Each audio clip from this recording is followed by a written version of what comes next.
नमस्कार दोस्तों, आज हम पढ़ेंगे भारत के उपराष्ट्रपति के बारे में, vice president of India.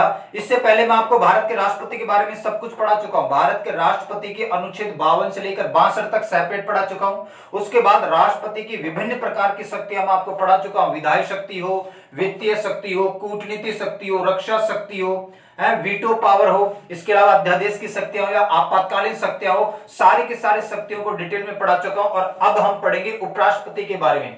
SSC railway की तैयारी करने वाले बच्चे उपराष्ट्रपति को पढ़ के राष्ट्रपति को पढ़ के निकल जाते हैं, उपराष्ट्रपति से क्वेश्चन आ जाता है। तो ये भी अपने आप में एक इंपॉर्टेंट टॉपिक है। भारत के उपराष्ट्रपति के बारे में सब कुछ हमें पढ़ना है। भारत के उपराष्ट्रपति के बारे में भी हमें भाग 5 में दिखाई देते हैं, अनुच्छेद 63 से लेकर 71, part 5, article 63 to 71।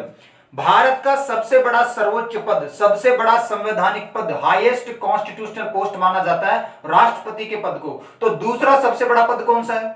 Second highest constitutional post या भारत राज्य का दूसरा सबसे बड़ा संवैधानिक पद माना जाता है उपराष्ट्रपति का पद।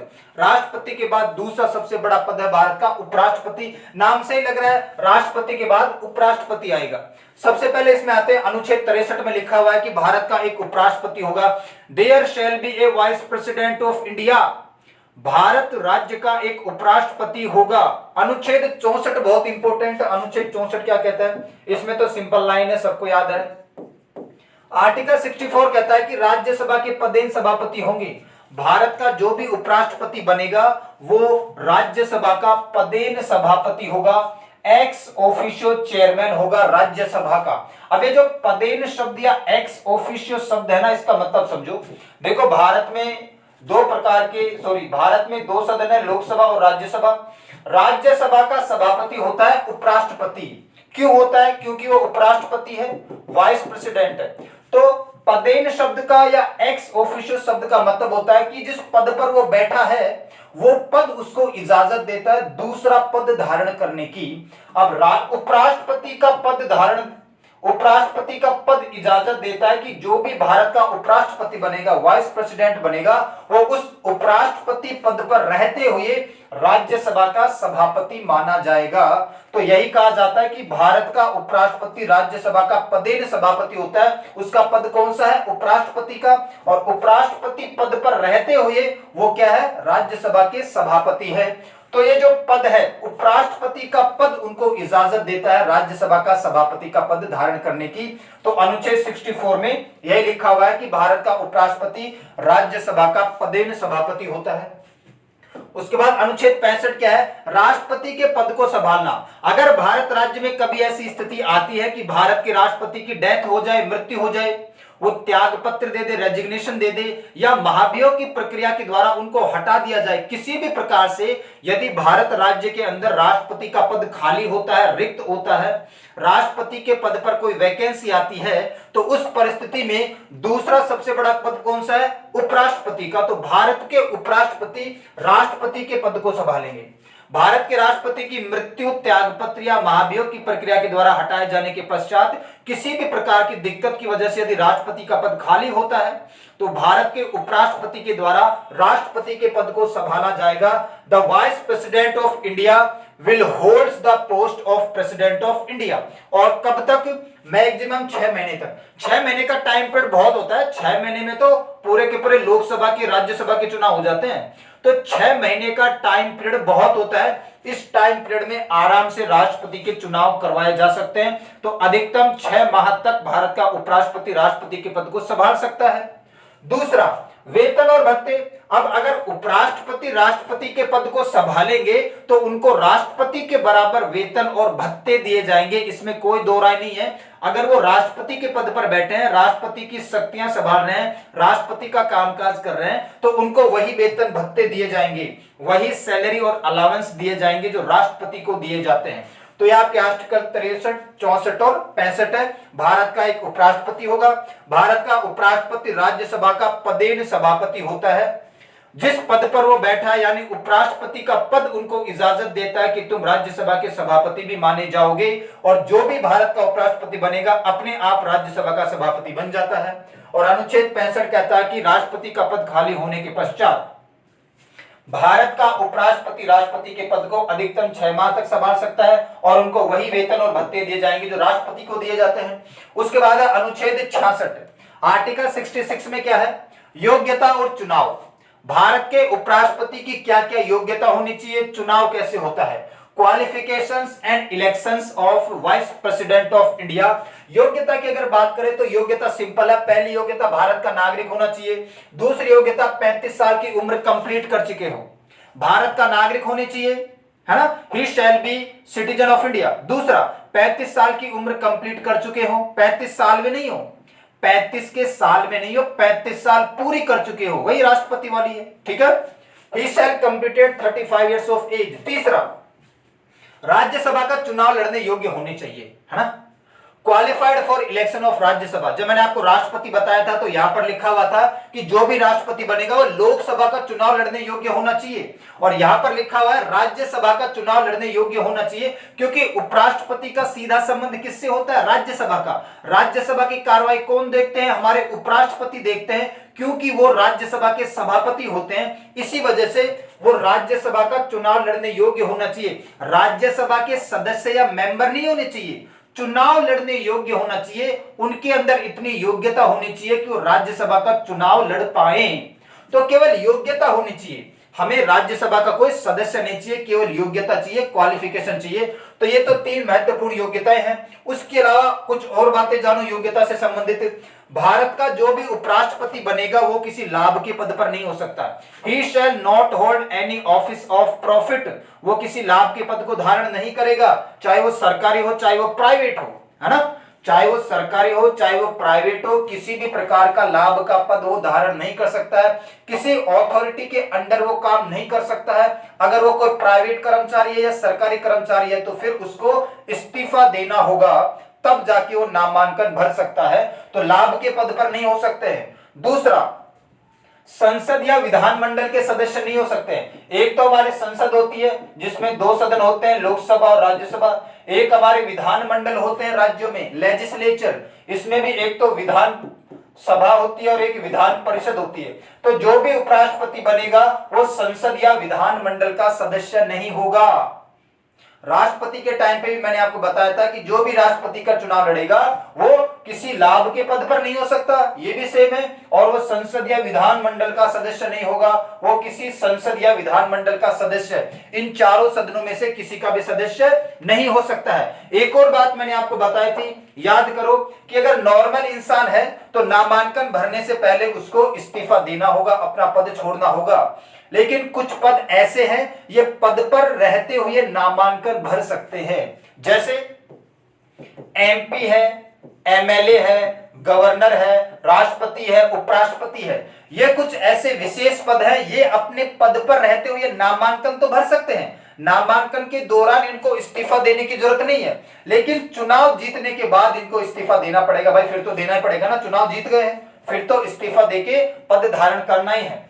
इसके अलावा राष्ट्रपति के टाइम पे याद करो, मैंने आपको एक चीज बताई थी कि राष्ट्रपति के चुनाव राष्ट्रपति का नामांकन भरने के लिए, नॉमिनेशन भरने के लिए 50 प्रस्तावक होने चाहिए और 50 अनुमोदक होने चाहिए। वहां पर 50 एमपी या एमएलए कोई भी हो सकता है, 50 विधायक या सांसद कोई भी हो सकता है। वहां पर राष्ट्रपति के चुनाव में आपको पता है कि सांसद और विधायक, एमपी और एमएलए दोनों भाग लेते हैं।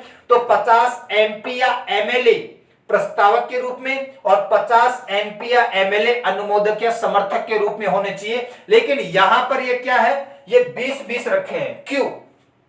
क्योंकि उपराष्ट्रपति के चुनाव में विधायक या एमएलए भाग नहीं लेते हैं, उपराष्ट्रपति के चुनाव में केवल सांसद या मेंबर ऑफ पार्लियामेंट भाग लेते हैं, सांसद या एमपी ही भाग लेते हैं। इसलिए इस संख्या को घटा दिया गया है। वहां पर एमपी और एमएलए, विधायक और सांसद दोनों भाग ले रहे तो 50-50 थी। यहां पर उपराष्ट्रपति के चुनाव में विधायक या एमएलए भाग ही नहीं लेते हैं, केवल एमपी भाग लेते हैं। इसी वजह से संख्या को घटा दिया गया है। 20 सांसद प्रस्तावक के रूप में, 20 सांसद अनुमोदक के रूप में। 20 सांसद प्रस्ताव का मतलब क्या है कि 20 लोग सिग्नेचर करके बोले कि हम इस इंसान को उपराष्ट्रपति बनाना चाहते हैं। चुनाव आयोग के पास जाएं और बोले कि इसका नामांकन भरो, फिर चुनाव आयोग बोलेगा कि 20 के भरोसे तो तुम जीतने से रहे, 20 के भरोसे तो तुम जीतोगे नहीं, 20 और लोग मुझे लाके दिखाओ और उनसे हामड़ भरवाओ, समर्थन करवाओ कि हाँ भाई हम भी इस इंसान को वोट देंगे, जरा इसका नामांकन भर लो। तो ये तो प्रस्तावक है जो सिग्नेचर करके बोले कि भाई हम इस इंसान का नामांकन भरवाना चाहते हैं, उपराष्ट्रपति बनवाना चाहते हैं, और 20 अनुमोदक, 20 बगल में समर्थन करने वाले भी होने चाहिए। जैसे मैंने आपको राष्ट्रपति के टाइम पे भी एग्जांपल दिया था, जब सरपंच का नामांकन भरने जाते हैं तो गांव के बड़े बूढ़े बच्चे, छेड़ी भेड़ बकरी गाय भैंस ऊंट गधा घोड़ी सब जाते हैं पीछे पीछे, स्कूल तक, सरकारी स्कूल तक। क्यों? क्योंकि समर्थन दिखाना पड़ता ना कि भाई मैं जीतूंगा, भरो मेरा नामांकन। उसी तरीके से 20 लोगों का समर्थन होना भी आवश्यक है। राष्ट्रपति के टाइम पे मैंने आपको बताया था कि राष्ट्रपति को नामांकन भरने के लिए 15,000 रुपए आरबीआई में जमानत के तौर पर जमा करवाने पड़ते हैं। सेम टू सेम यहां पर उपराष्ट्रपति का नामांकन भरने के लिए भी आरबीआई में 15,000 रुपए जमा करवाने पड़ते हैं। तो ये उपराष्ट्रपति की योग्यता है। अब हम देखते हैं उपराष्ट्रपति का चुनाव कैसे होता है। उपराष्ट्रपति का चुनाव भी किसमें है? अनुच्छेद 66 में ही है, आर्टिकल 66 में ही है। तो उपराष्ट्रपति का चुनाव का प्रकार, उपराष्ट्रपति का चुनाव कैसा है? अप्रत्यक्ष चुनाव है, अप्रत्यक्ष या इनडायरेक्ट इलेक्शन है। अप्रत्यक्ष या इनडायरेक्ट इलेक्शन क्यों है? उपराष्ट्रपति के चुनाव में डायरेक्ट जनता भाग नहीं लेती है। अगर डायरेक्ट जनता भाग लेती, आम पब्लिक भाग लेती, तो हम इसको प्रत्यक्ष चुनाव बोल देते। इसमें कौन भाग ले रहे हैं? एमपी या सांसद भाग ले रहे हैं, आम जनता भाग नहीं ले रही है। आम जनता ने, हम लोगों ने सांसदों को चुना और सांसद लोग इनके चुनाव में भाग ले रहे हैं, हम लोग डायरेक्ट भाग नहीं ले रहे हैं। इसलिए कैसा चुनाव है? अप्रत्यक्ष चुनाव। उपराष्ट्रपति का चुनाव भी अप्रत्यक्ष चुनाव था। उपराष्ट्रपति के चुनाव में भी हमारे द्वारा चुने गए प्रतिनिधि, एमपी और एमएलए, सांसद और विधायक भाग ले रहे थे, वो भी अप्रत्यक्ष था। ये भी अप्रत्यक्ष है क्योंकि डायरेक्ट पूरी की पूरी जनता भाग नहीं लेती है। जैसे लोकसभा का चुनाव है, विधानसभा का चुनाव है, ये प्रत्यक्ष चुनाव माना जाता है क्योंकि हम लोग डायरेक्ट वोट करने जाते हैं। यहां पर हम लोग डायरेक्ट वोट करने नहीं जाते, हमारे द्वारा चुने गए प्रतिनिधि यानी मेंबर ऑफ पार्लियामेंट यानी सांसद लोग भाग लेते हैं। इसलिए अप्रत्यक्ष चुनाव है, इनडायरेक्ट इलेक्शन है। और कैसा मतदान है?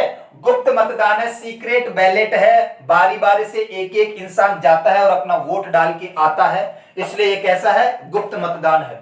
दूसरा, चुनाव होगा कहां? चुनाव होगा संसद के अंदर, पार्लियामेंट के अंदर। सिंपल सी बात है। 1974 में ये कहा गया था कि जो भी उपराष्ट्रपति का चुनाव है वो संसद के अंदर होगा, हमारी पार्लियामेंट में होगा। ये भी कई बार पूछा गया है। तीसरी चीज, निर्वाचक मंडल या निर्वाचन मंडल या इलेक्टोरल कॉलेज। राष्ट्रपति के टाइम पे मैंने बताया था कि निर्वाचन मंडल या इलेक्टोरल कॉलेज का मतलब होता है वोट देने वाले लोगों का समूह। वोट देने वाले लोगों के ग्रुप को हम कहते हैं निर्वाचक मंडल या इलेक्टोरल कॉलेज। जो भी बड़े बड़े पदों पर वोट करते हैं, राष्ट्रपति, उपराष्ट्रपति, ठीक है, लोकसभा अध्यक्ष, इन बड़े बड़े पदों पर जो लोग वोट करते हैं ना, उन लोगों के ग्रुप को हम कहते हैं इलेक्टोरल कॉलेज। तो उपराष्ट्रपति के चुनाव में संसद के दोनों सदनों के सदस्य भाग लेते हैं, चाहे वो निर्वाचित हो चाहे वो मनोनीत हो। अब ध्यान रखना, राष्ट्रपति के टाइम पे मैंने आपको बताया था कि संसद के दोनों सदनों के निर्वाचित सदस्य, elected members of both the houses of parliament, संसद के दोनों सदनों के निर्वाचित सदस्य जिनको पब्लिक ने चुना है वही भाग लेते हैं। मनोनीत सदस्य भाग नहीं लेते, लेकिन यहां पर मनोनीत सदस्य भी भाग लेते हैं। आप सभी को पता है कि 12 लोगों को हमारे राष्ट्रपति मनोनीत करते हैं राज्यसभा में, जो भी अपने अपने क्षेत्रों से आते हैं, कला, संस्कृति, व्यापार, वाणिज्य, सिनेमा, खेल वगैरह से। तो इसमें सारे के सारे कितने? वर्तमान में राज्यसभा में 245 लोग हैं, राज्यसभा में 245 लोग हैं और लोकसभा में 543 लोग हैं। ये सारे के सारे लोग उपराष्ट्रपति के चुनाव में भाग लेते हैं। तो members of both houses of parliament, elected and nominated both, एक भी सदस्य को नहीं छोड़ना है, सारे के सारे लोग उपराष्ट्रपति के चुनाव में भाग लेते हैं। उसके बाद चुनाव की प्रणाली क्या है? वही प्रणाली है जो राष्ट्रपति के टाइम पे बताया था, आनुपातिक प्रतिनिधित्व में एकल संक्रमणीय मत प्रणाली, proportional representation by the means of single transferable voting system. Proportional representation का मतलब होता है कि जितने वोट पड़े हैं ना, और जिस पार्टी को जितने वोट मिले हैं उन वोटों के अनुसार उनका प्रतिनिधित्व होना चाहिए। जैसे बीजेपी, कांग्रेस, आम आदमी पार्टी, बहुत सारी पार्टियां मौजूद है। बीजेपी को मान लो मिल गए 40% वोट, है, कांग्रेस को मिल गए 20% वोट, आम आदमी पार्टी को मिल गए 15% वोट। तो सबसे ज्यादा प्रोपोर्शन किसका है? बीजेपी का है। तो जिस पार्टी को जितने ज्यादा वोट मिले हैं उसी वोट के अनुसार उनका रिप्रेजेंटेशन या प्रतिनिधित्व होना चाहिए। ये तो होता है आनुपातिक प्रतिनिधित्व का मतलब। और एकल संक्रमणीय मत प्रणाली राष्ट्रपति और उपराष्ट्रपति के चुनाव में हम काम में लेते हैं। इसका मतलब होता है कि आपका वोट बेकार नहीं होता है, आप यहां पर प्रायिकता देते हैं। सारे के सारे कैंडिडेट जितने भी चुनाव में खड़े होंगे ना, सबको आप 1 2 3 4 5 नंबर प्रायिकता देंगे, पैरिटी देंगे, और आपका वोट खराब नहीं होता। अगर कैंडिडेट हारता जाता है तो आपका वो वोट अगले वाले के पास ट्रांसफर होता जाता है। इसको हम कहते हैं एकल संक्रमणीय मत प्रणाली। इसको डिटेल में जानने के लिए एक बार राष्ट्रपति का चैप्टर देख लेना, वहां पर मैंने एकल संक्रमणीय मत प्रणाली को डिटेल में समझा रखा है। अभी केवल आपको नाम याद रखना है, ठीक है। आनुपातिक प्रतिनिधित्व में एकल संक्रमणीय मत प्रणाली। इसके बाद हम बात करते हैं कार्यकाल की या पद से हटाने की। अनुच्छेद 67 में उपराष्ट्रपति का कार्यकाल भी है और उपराष्ट्रपति को पद से कैसे हटाते हैं इसका प्रावधान भी है। तो टेन्योर और रिमूवल ऑफ वाइस प्रेसिडेंट अनुच्छेद 67 में है। अनुच्छेद 67 के अनुसार कार्यकाल कितना होता है उपराष्ट्रपति का? 5 साल का। सिंपल है। The tenure of vice president of India is 5 years। उपराष्ट्रपति का कार्यकाल 5 साल का होता है। अब उपराष्ट्रपति को पद से हटाते कैसे, इस बात को समझ लेते हैं। भारत का उपराष्ट्रपति अगर इस्तीफा देगा तो किसको देगा? भारत के राष्ट्रपति को देगा। यह लिखा हुआ है अनुच्छेद 67 में, आर्टिकल 67 में लिखा हुआ है कि भारत का उपराष्ट्रपति अपना इस्तीफा राष्ट्रपति को देगा, क्योंकि उनसे बड़ा पद भारत में राष्ट्रपति का ही है। राष्ट्रपति उपराष्ट्रपति को और उपराष्ट्रपति राष्ट्रपति को आपस में इस्तीफा देते हैं, इसमें कोई दिक्कत नहीं होनी चाहिए। उपराष्ट्रपति को हटाने का प्रस्ताव केवल और केवल राज्यसभा में लाया जाएगा। सिंपल सी बात है। उपराष्ट्रपति का पद उनको इजाजत देता है राज्यसभा का सभापति होने की, तो उपराष्ट्रपति का सीधा संबंध राज्यसभा से, इसीलिए उपराष्ट्रपति को हटाने का प्रस्ताव केवल और केवल राज्यसभा में लाया जा सकता है, लोकसभा में नहीं लाया जा सकता है। दूसरा, प्रस्ताव लाने से पहले 14 दिन की सूचना देनी पड़ेगी उपराष्ट्रपति को।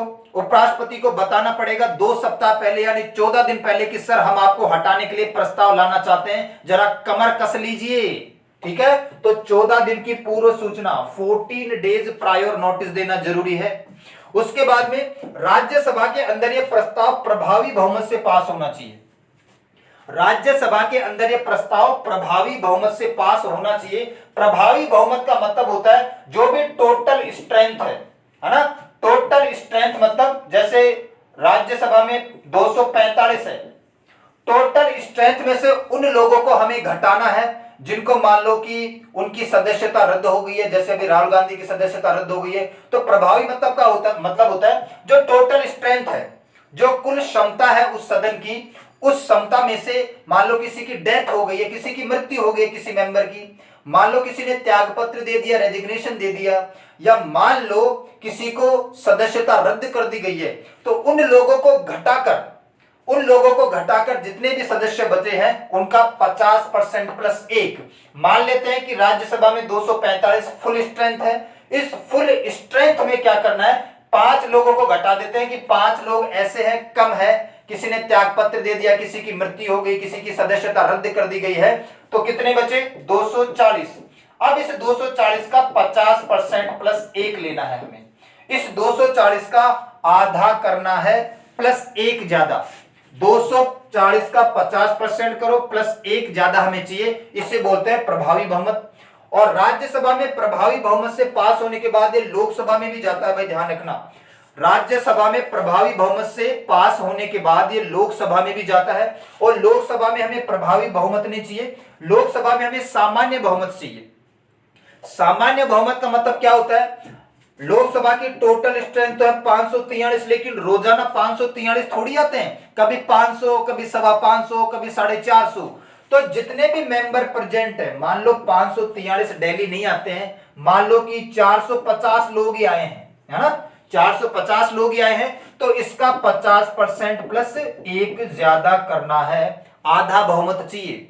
तो सामान्य बहुमत का मतलब होता है जितने भी लोग प्रेजेंट हैं, जितने भी लोग उपस्थित हैं, उसका 50%, उसका आधा करो प्लस एक ज्यादा। प्रभावी बहुमत का मतलब होता है जो कुल क्षमता है उसमें से उन लोगों को घटा दिया जाएगा जिन मेंबर की मृत्यु हो गई है, त्यागपत्र दे दिया है, या उनको उनकी सदस्यता रद्द कर दी गई है, तब जाके जो स्ट्रेंथ बचती है उसका 50% प्लस एक। और सामान्य बहुमत का मतलब होता है जितने लोग प्रेजेंट है उसका 50% प्लस एक। तो मेन काम यहां पर राज्यसभा का है। लोकसभा से सिंपल हमें थोड़ी सी क्या चाहिए, मंजूरी चाहिए, सिंपल बहुमत से पास कराना है और हमारे उपराष्ट्रपति को हटा दिया जाएगा। तो पद से हटाने का प्रस्ताव केवल राज्यसभा में लाया जा सकता है। हटाने से पहले 14 दिन की सूचना देना जरूरी है। राज्यसभा में प्रभावी बहुमत से पास होना चाहिए और लोकसभा में सामान्य बहुमत से पास होना चाहिए। उसके बाद उपराष्ट्रपति को हटा दिया जाएगा। अनुच्छेद 68 की तरफ चलते हैं। अनुच्छेद 68 क्या कहता है कि अगर किसी वजह से उपराष्ट्रपति का पद खाली हो जाए, अनुच्छेद 65 अभी मैंने बताया था आप लोगों को, अनुच्छेद 65 में तो मैंने आपको बताया था कि अगर किसी वजह से राष्ट्रपति का पद खाली हो जाए, राष्ट्रपति का पद, हमारे महामहिम का पद खाली हो जाए तो उपराष्ट्रपति पद को संभालेंगे।